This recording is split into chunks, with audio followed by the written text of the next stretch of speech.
Krishtianu Ronaldoni O'zbekistonga olib kelgan va 4 milliardlik kompaniya egasi Mirodil Jalolov haqida 3 ta fakt. Birinchisi, Jalolov O'zbekistonda neft va gaz loyihalarining 20%ni Zeramax nomidan bajargan va 2000-yilda eng qudratli biznesmen sanalgan. Ikkinchisi, Mirodil Jalolov Roma va Valensiya kabi klublarni sotib olish o'rniga 250 million dollarni O'zbekistonga yo'naltirib, bunyodkor stadionni qurgan.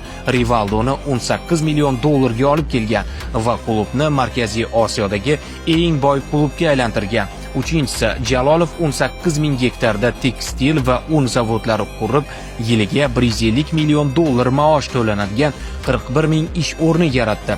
2010-yilda ozodlikdan mahrum bo'lib, 4 milliardlik kompaniyasi davlatga o'tdi. Hozir esa uni 5 milliardlik Epsilon'ni boshqarib kelmoqda. Mashhurlar hayoti va millionerlar haqida ko'proq ma'lumot olish uchun Millionerlar klubiga obuna bo'ling.